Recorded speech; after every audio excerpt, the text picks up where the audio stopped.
Please welcome to the stage Green Builder Media CEO Sara Gutterman, Susan Kucera, and General Wesley Clark.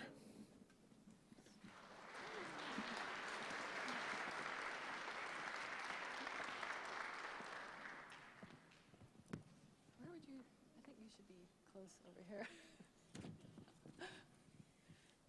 So this session was originally supposed to just be a casual conversation between myself and the internationally esteemed and award-winning director, producer, and cinematographer Susan Kucera, who recently released a film with Jeff Bridges. We had some of the film clips in our opening video. However, since General Wesley Clark is actually in that movie and is friends with Susan, he's back by popular demand.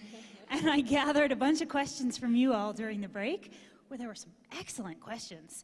So Susan and I are going to tag team on the general. I'm going to ask her a couple of questions first, and then we're going to ask several of your questions from his session, as well as a few things from the movie that I think Susan wants to point out. So first, though, Susan, I think you have had a lifetime of directing and producing and filming movies.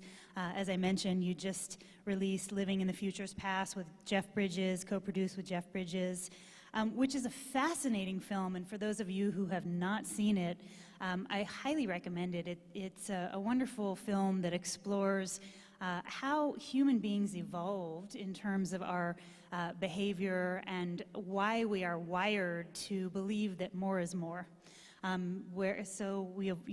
It explored from the time when we evolved, when we had to hoard resources, living in caves, and any time that we actually were able to access food, it was kind of like an aha moment, like, wow, I need this, lots of it. So we hoarded, but unfortunately we haven't necessarily evolved in a way that is in accordance with our environmental and economic realities. So, Susan, my first question to you is, in producing this film, and you can punt it over to... What's that? After you answer a little bit, you can punt it over to him too. But so there's this mentality in society that I call the seduction of more, right? Bigger houses, bigger cars, more resources. There's something that in our Western culture is very sexy about the seduction of more. But in your movie, you explore how we can actually break through that with emergent behavior and with cognitive learning and some of these concepts. So can you first talk about how the movie really brings to light how we can affect, in a positive way, cultural behavior en masse to propel us towards a more sustainable future? I will try. I'm an artist, and so my job is to synthesize what people like Wesley Clark had to say, who's also in the film, and we had other energy experts, and we had cognitive scientists, and we did look at the history of humanity, and we kind of see it as a whole huge superorganism, regardless of what's going on politically, where it's us and our stuff, and more of us and more of our stuff. And we look at surplus, we look at optimal foraging theory, we look at emergence, we look at entropy. A lot of the things that Wesley discussed, or should I refer to you as the general, discussed in his talk is also in the film. And Jeff and I, we're just regular people. We're both just artists. We're not, well, he's good at speaking in front of people, I'm not. But we thought if we tried to make a film that was different enough that people would actually grasp the situation without feeling hopeless, but also not give people some pie-in-the-sky idea of what our future looks like, and we understood that, then we thought the general public would as well. And it seems to be working because the film is being taught at Harvard. People like the Solar Rollers, they teach energy education to high school students. We won an award from the UN. We've gotten a humanitarian award. It was quite a feat. It took 2.5 years to put together, and I'm just so grateful that you decided to be in the film. So we hope that you will watch it, because if you share it with friends who might not be kind of at the same wavelength that you are. It's a very non-confrontational way to understand these various subjects and how we all fit in to this fabric that we're making together. Thank you. And Susan, let me ask you one more question before I have a whole host of questions for you, General. Susan, you're a visual storyteller, and as you said, you're an artist, and you took some really complex concepts and some big thinkers, like the General and others, and you broke down their messages into a beautiful movie with incredible imagery. Can you talk to us about how you did that within the context of the film so that we may draw some ideas and inspiration for how we as business people, as building professionals, as sustainability professionals, even as students, may be more effective in our messaging about some of these complex topics? Well, I think we see the news every day, we read things, we know things, and yet we still are kind of unclear about what to do or how we fit in. And I think that the film and the blend of imagery allows us to see this connectionism that happens between all of us. And I don't know how to describe it. I mean, I am a filmmaker. I filmed in Iceland. I filmed a lot in Maui, where we live. We have several different climate zones, so that was easy to do. Wales. And as I was editing it together, it was each part, well, how I understand the information, but how does it make me feel? Because I think if you're not feeling anything, you're not going to be so as inclined to really want to do something different. I think that's a great point, because truly when you are passionate and when you're animated about a topic, it lends itself to more effective messaging. So let me translate that question, General, into your world.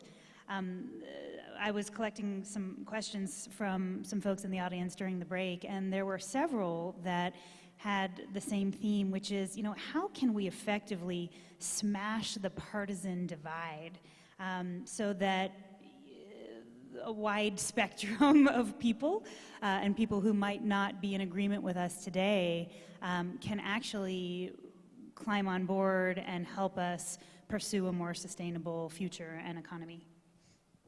Well, first of all, politics is about money, and there's just no other way to say it. If you go back to the origins of the United States of America, it was not the poor people who threw the tea boxes overboard at Boston Harbor in 1774, or met in Philadelphia. These were the elites who met.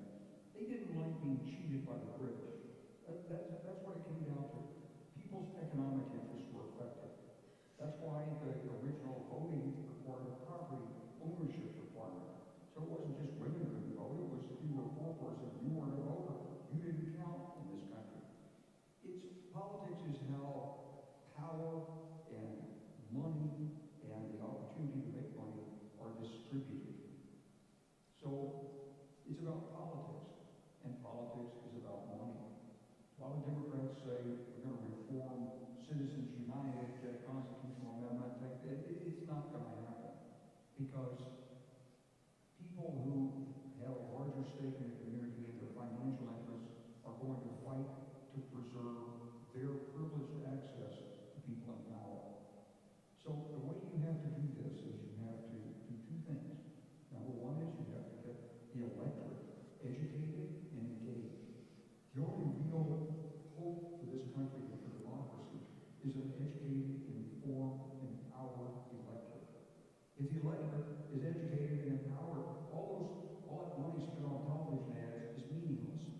That's where most of the money goes. It goes to businesses who own TV stations and to the networks. And they want the money. They do not want to put ideas on there as a public service, because that reduces their value. So they're not going to do that. You're not going to change the system. So get the electorate educated. And movies like the one that Susan and Jeff did are very important in doing this. Critical thinking. Lots and lots of people have seen this movie, and it has made a tremendous impact. And when you have celebrities who will speak out on issues, whether it's Jeff Bridges or George Clooney or somebody else, it makes a huge difference. It attracts people's attention. But you've got to get young people engaged. What worries me is in my generation, the generation of some of you in the audience, we're the Vietnam generation. Our generation saw civil rights. My friends from Oxford, they were in Mississippi in 1964 with Medgar Evers. They saw people killed in Mississippi. They fought for civil rights. Some of them, mistakenly in my view, fought against the Vietnam War and demonstrated against it. I didn't get to go on any peace marches. Understand it was a great way to meet young women, but I didn't get to go. And but this is a generation, my generation, that believes. We're passionate about our beliefs, and we're passing from the scene. And so what about those 20 and 30-year-olds? Do they understand that all of this was built by people? You can't just take it for granted, and it's not always going to be there.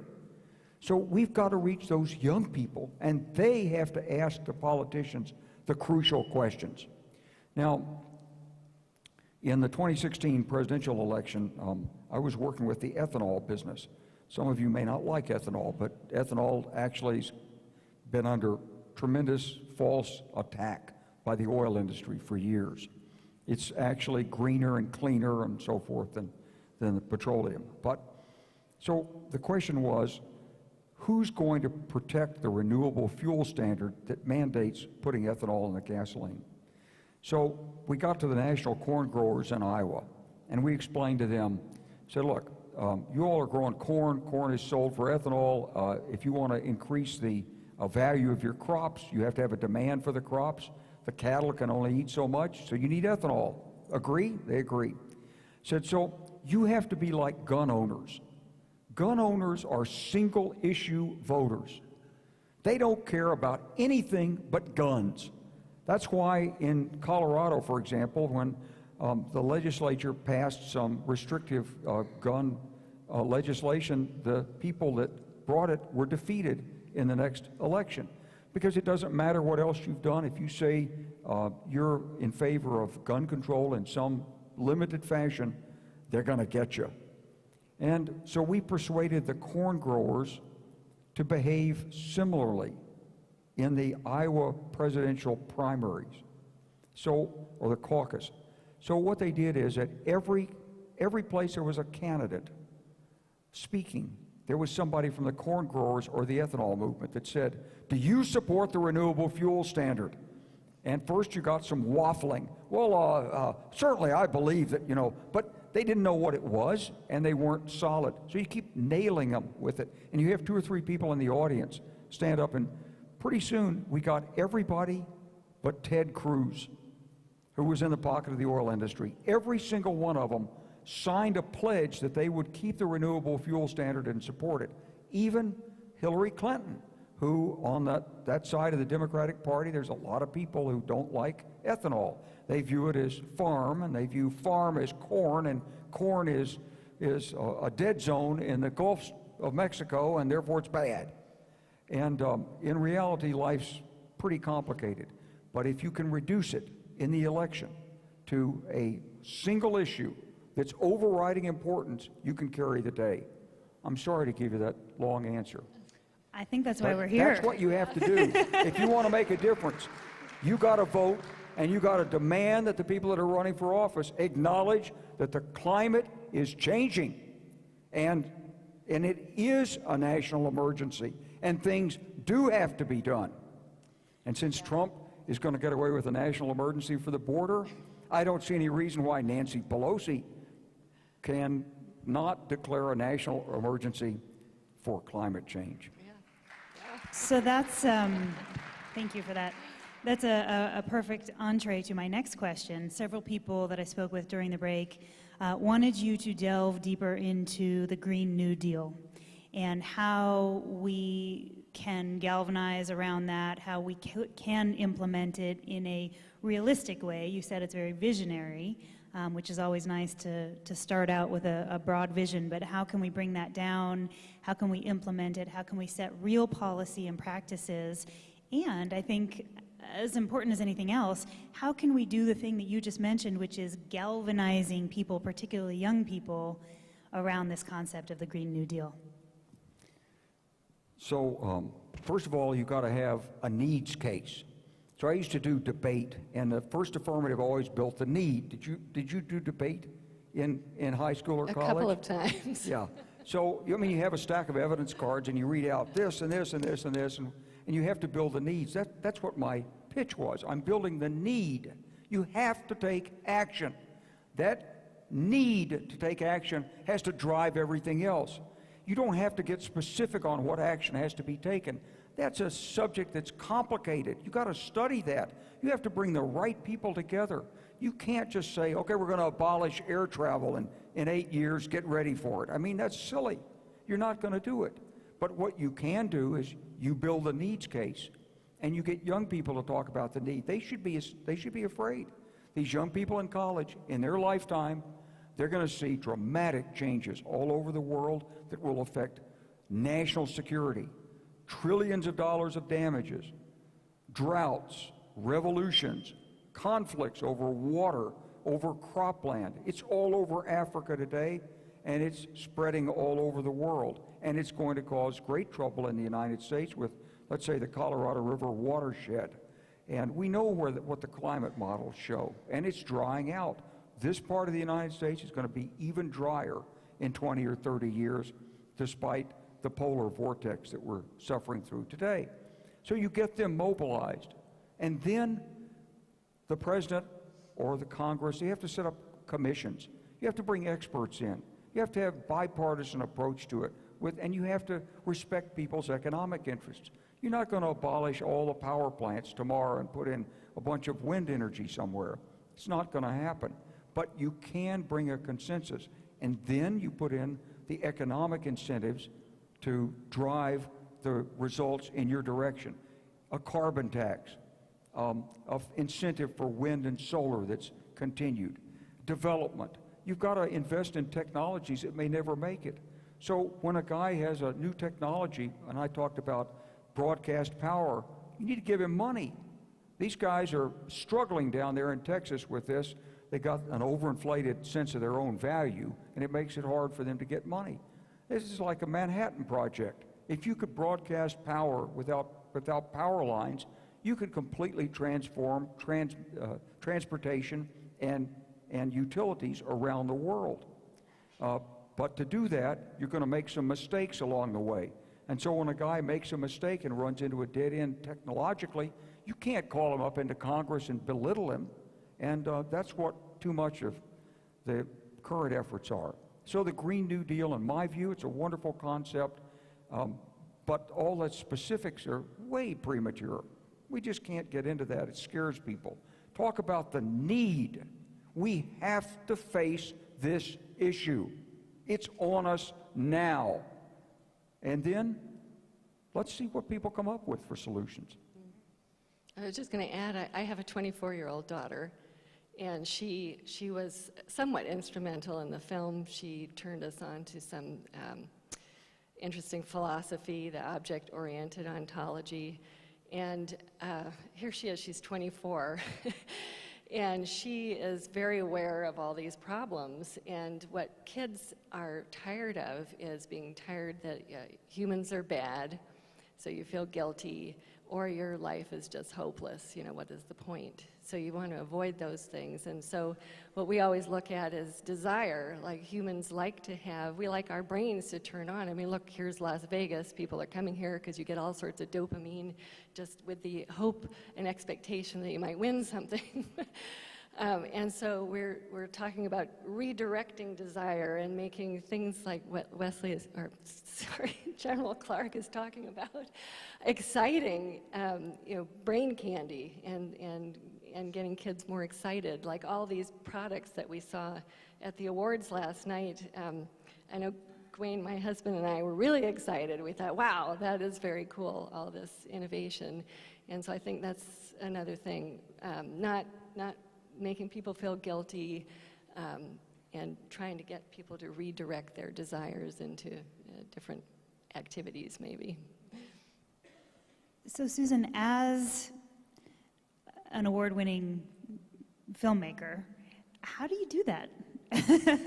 Can you talk a little bit more about how we can shift that object-oriented ontology from, oh, here's something shiny and new and I am enjoying retail therapy, to here's a new state of mind, here's a new state of the world, here's a new state of the planet. How do you shift that using, whether it's emergent behavior, where there's enough of us that get excited that people catch on and all of a sudden like a flock of birds that are flying in one direction and pivot over to another? People were really excited about cell phones, right? So those didn't exist before. People wanted them, and they find them useful as a tool as well as something fun to have, I suppose. But maybe it would be exciting to have a solar panel on your roof and wow, I'm making free energy, today. I mean, Quayne and I make more energy than we could ever hope to use in a day, but we live in Hawaii, so that's easy to do. But these are small things, but because there's so many of us, if we all started moving in that direction, then maybe it would be easier to get policy to change, which obviously we have to have as well. So 6 million people saw a viral video from Davos conference on poverty. I don't know if you saw that, Susan? No, I didn't see that. But there was an African woman who was talking about poverty, and I guess a West European and an American white guy stood up and said, look, I mean, what are you talking about poverty and jobs? I mean, you've got more jobs than ever in human history. The economies around the world are going up. What are you talking about? She says, I'm talking about the dignity of work. You have people on these assembly lines and cutting chicken parts that women have to wear diapers because they're not allowed to go to the bathroom when they need to go to the bathroom. And she went on in details. 6 million people saw that. You'll find it on the internet. That's the way we have to communicate to young people. So Susan, I mean, it's a nice documentary, but why don't you and Jeff go to a meeting of a big power company, like the annual general meeting?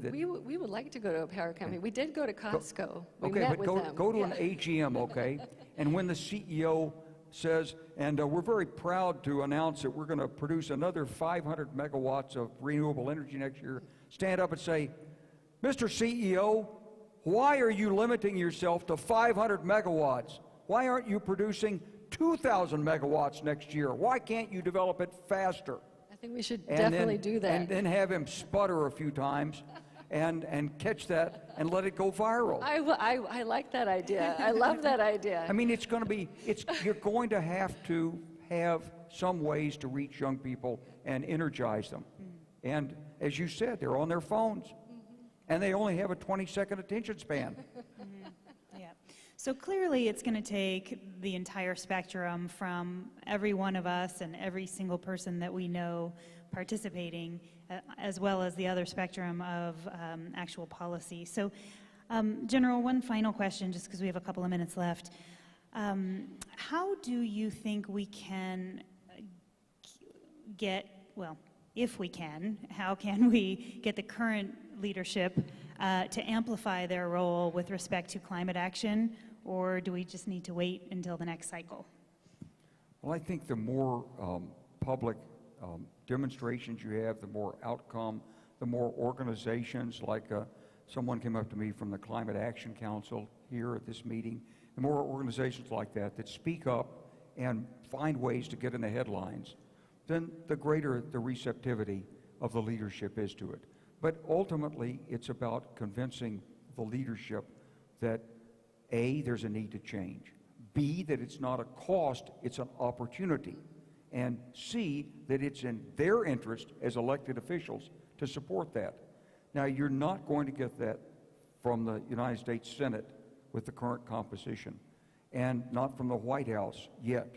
Once he beats Mueller, then he'll probably become the most genteel, respectable, nice guy you've ever seen. He was going to say he's really a Democrat at heart, but right now he's in the fight for his life. So you have to have a program to reach people with something that makes economic sense. and that it's in their interest. And it may well take the next election or two. We have to fight for it. Well, Susan and General, thank you so much for your time today. We're going to move on to our next session now with Andrew Beebe, who is a venture capitalist with Obvious Ventures out of the Bay Area, who's going to talk about robotics and automation and the transformation of our cities into intelligent hubs. But thank you. Well, thank you for putting on the event. Thank you. Thank you.